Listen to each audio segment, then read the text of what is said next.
Okay, कि एक scheme है 100 रुपए, मान लो एक फार्मर जो बिहार में बैठा हुआ है उसके लिए स्कीम के लिए पैसे बने गए, उसके लिए कि 100 रुपए तुझ तक पहुंचेंगे। यहाँ एक्चुअली घर वाली बात कर रहे थे जो रियल है कि गवर्नमेंट ने बोला, क्योंकि मेरे महाराज जी भी गए थे वापस गवर्नमेंट के इसमें और अपना नाम लिखवाने गए थे, राइट। तो गवर्नमेंट ने बोले पैसे मिलेंगे, राइट। कितने मिलेंगे पर इंसान, मान लो कि 1 लाख रुपए देने, और गवर्नमेंट ने अनाउंस कर दिया। तो अब वो गवर्नमेंट से जो अनाउंसमेंट हुई 1 लाख रुपए की, पहुँचते पहुँचते जो एक गरीब इंसान है जिसको 1 लाख रुपए मिलने चाहिए अपना घर बनाने के लिए, उस तक कितने पहुँचेंगे? एक बार पहले प्राइम मिनिस्टर राजीव गांधी ने ऐसा एक स्टेटमेंट दिया था कि 1 रुपया जो है वो गरीब तक शायद 5 पैसे या 15 पैसे, ऐसा कुछ कमेंट था उनका कि 15 पैसे तक ही पहुंचता है। It has increased, it has, मतलब the systems are better, technology है और थोड़ा सा उसको ट्रैक भी किया जाता है। 2 तरीके की स्कीम होती है राज। एक तो इंफ्रास्ट्रक्चर, जैसे बावड़ी बनानी है, कुएं बनानी है, वृक्षारोपण करना है, इसमें तो जैसे बताया उसमें तो 100% भी उड़ा देते हैं कभी कभी। 100 करोड़ का था, पेड़ ही नहीं लगा, 100 करोड़ खा गए उसमें के अंदर। और एक जो होता है कि पर्सन स्पेसिफिक होती है, the benefit needs to reach to the person.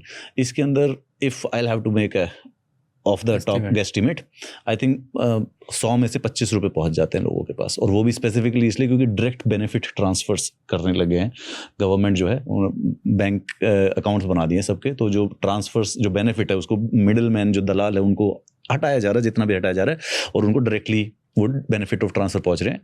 उसमें भी अगेन उन्होंने अलग लूप होल्स, अलग फ्रॉड करना स्टार्ट कर दिया है। जैसे मैं भी बताया था जो उड़ीसा वाली जो I don't remember last name, इन्होंने किया 83 करोड़ रुपए का एमजी नरेगा का। एमजी नरेगा एक स्कीम है जिसमें गवर्नमेंट गांव के लोगों को एम्प्लॉयमेंट प्रोवाइड कराती है साल के 100 दिन तक, ठीक है। तो 100 दिन का लिए इनको काम बताना पड़ता है कि आपको ये अनस्किल्ड काम करना पड़ेगा, तालाब बना दीजिए या कुछ और कंस्ट्रक्शन कर दीजिए, और उसके बाद जो पेमेंट है वो गवर्नमेंट की तरफ से आती है। तो उन्होंने सारे के सारे फेक एंट्री करवाई, फेक अकाउंट में पैसा आता था, सारा निकाल लिया। 83 करोड़, 83 करोड़। एंड क्या हुआ उनके साथ अब? She got a better posting now. I swear I'm not even kidding. This is not a joke also. उसको वापस रीइंस्टेट कर लिया भाई, 1-2 साल के लिए कलेश सस्पेंड करके। और ये पब्लिकली प्रूव हो गया कि उन्होंने किया है। प्रूव कुछ नहीं होता दुनिया में कभी भी। मतलब इतना बड़ा चार्ज आना ना, I have already told you, इतना बड़ा चार्ज 83 करोड़ रुपए का फ्रॉड का चार्ज अगर किसी आईएएस पे चले ना और पूरे के पूरे सस्पेंशन हो जाए, तो एवरीबडी नोज की इन्फॉर्मेशन है। वो सिर्फ 1 साल के बाद अगर वापस रीइंस्टेटमेंट हुई है तो the only logical conclusion is that कि the money reached where it was supposed to reached.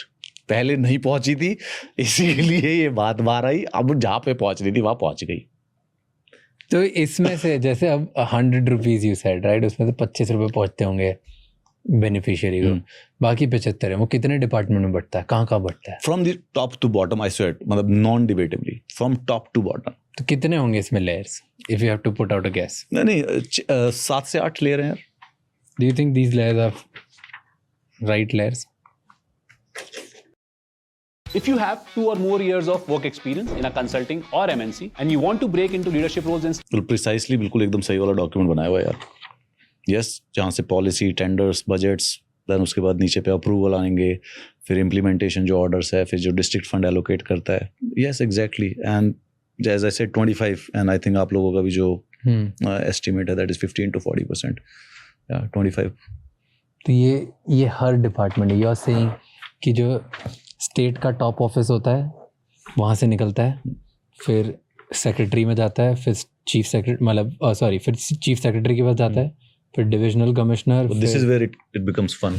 यहाँ पे सारी की सारी डिस्क्रिशन जो है कि डिस्ट्रिक्ट कलेक्टर, यहाँ पे पैसा यहाँ तक, बट यहाँ तक भी जो पैसा आता है वो बट के आता है। बट क्या आता है, इट्स ऊपर वाले जो फील्ड है they are like more into policies, ठीक है, they are more into policies. तो वो जैसे कॉर्पोरेट को बेनिफिट दे देंगे, ओके ठीक है, कि भाई यार मैं ना इधर हाईवे निकलवा देता हूँ तुम्हारे लिए, ठीक है। वो पॉलिसी के जैसे अल्कोहल पॉलिसी को मैं रिन्यू करवा देता हूँ या बंद करवा देता हूँ, मैं ज्यादा लाइसेंस दिला देता हूँ, देखो। बट जब फाइनली जो डिस्क्रिशनरी डिसीजन मेकिंग है कि अब 100 करोड़ रुपए यहाँ एलोकेट हो चुके हैं घर बनाने के लिए, तो ये यहाँ पे आता है। हाँ, so he has control of this, highest level of control. अब ये कुछ भी चाह के कर सकता है। अब इनके बाद ये पहले सब डिविजनल ऑफिसर, फिर